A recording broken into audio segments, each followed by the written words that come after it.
वाहिक प्रदेश के गणराज्यों में सामर्थ्य था, शौर्य था, नहीं थी कुछ तो वो थी एकता। अलक्षेंद्र के पथ पर अपने मस्तक बिछा दिए गए, किंतु राष्ट्र की वेदी पर अपने अहंकार को समर्पित नहीं किया। भद्रशाल व मद्रक की मार्ग व कठों की भूमि रक्त से नहा उठी, पर खोपड़ियों को अपने ठोकर में ठुकराता अलक्षेंद्र आगे बढ़ गया। कोई नहीं था जो उसका मार्ग रोकता। धन्य है भारत की वो पग पग भूमि, जहां कटिबद्ध ब्राह्मणों ने अलक्षेंद्र के विरुद्ध विद्रोह किया, उसका विरोध किया और हंसते हंसते मृत्यु को स्वीकार किया। मैं नतमस्तक हूं अश्वाटकों की भूमि के वीरों को, जिन्होंने अलक्षेंद्र के भारत में ही अलक्षेंद्र का विद्रोह किया। दुर्भाग्य यही था इस धरा का कि अपनी ही भूमि के संतानों के विरुद्ध आक्रमण करने के लिए आक्रांताओं का साथ आम्भी, पौरस व अन्य शासकों ने दिया। अपने ही बांधवों के हाथों से अपना ही रक्त बहा था, अपने ही बाणों से अपने ही बांधवों के सीने छिन्नी हुए थे। हमने अपने ही हाथों में अपने ही घरों में आग लगाई थी और विजय का रक्त चंदन यवनों के माथों पर लगा। भय सिर्फ यवनों की दास्ता का नहीं है, उस सांस्कृतिक दास्ता का भी है जो धीरे धीरे समाज में जन्म लेगी। पराजित राष्ट्र तब तक पराजित नहीं होता जब तक वह अपनी संस्कृति व मूल्यों की रक्षा कर पाता है।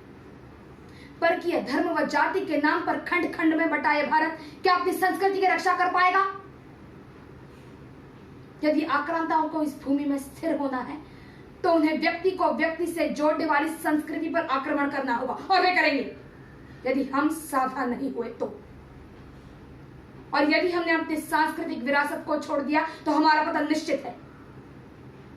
अनुभव कहता है कि पराजित मन, पराजित राज्य व पराजित राष्ट्र प्रायः विजेता की संस्कृति व संस्कार का स्वीकार करता है। अतः यदि शीघ्र ही इस राष्ट्र को संगठित नहीं किया गया, इस राष्ट्र की सुप्त चेतना को जागृत नहीं किया गया, तो इस राष्ट्र को, अपने राष्ट्र को विधर्मी राजसत्ता से मुक्त करना बहुत कठिन हो जाएगा। विद्या ही मुक्ति का मार्ग दिखाती है, पर यदि आज वो असमर्थ है तो वे अव्यर्थ है। ये राष्ट्र गौरवशाली तब होगा जब वो अपनी परंपराओं को और जीवन मूल्यों का निर्वाह करने में सफल और सक्षम होगा। और ये राष्ट्र सफल और सक्षम तब होगा जब एक शिक्षक अपने उत्तरदायित्व का निर्वाह करने में सफल होगा।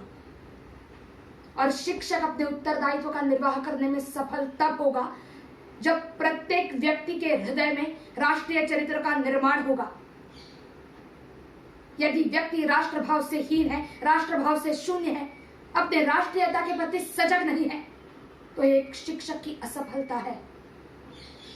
अतः वेद वेदांताओं के साथ साथ राष्ट्र वंदना का स्वर भी दिशाओं में गूंजना आवश्यक है।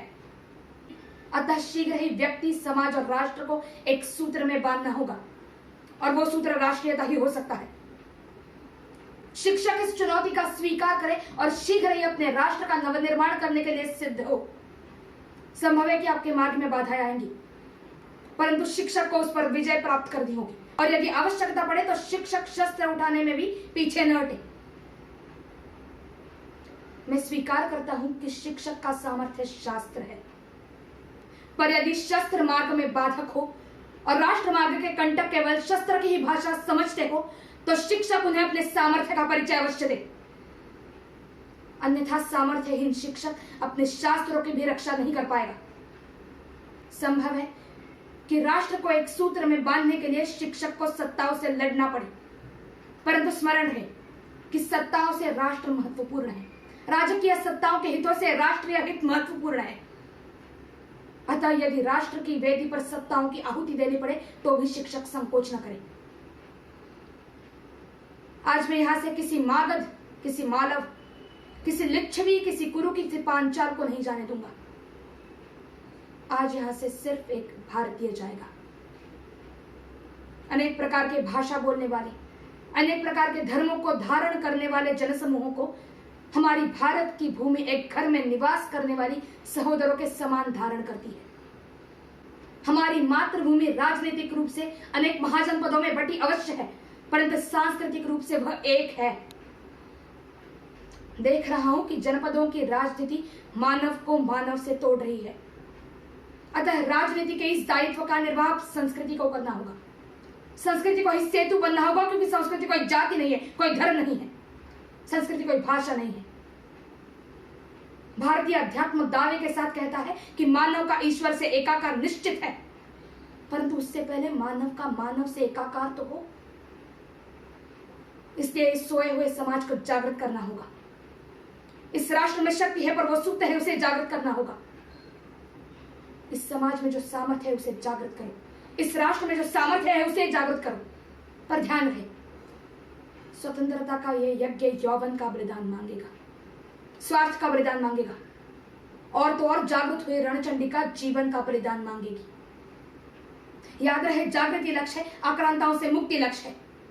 अतः बलिदान साध्य नहीं साधन है। अतः बलिदान व्यर्थ न हो, पौरुष रहित न हो। निश्चय करो कि प्रत्येक हृदय में मुक्ति का दीपक जलेगा और वो दीपक आक्रांताओं के लिए वरवानल बनेगा।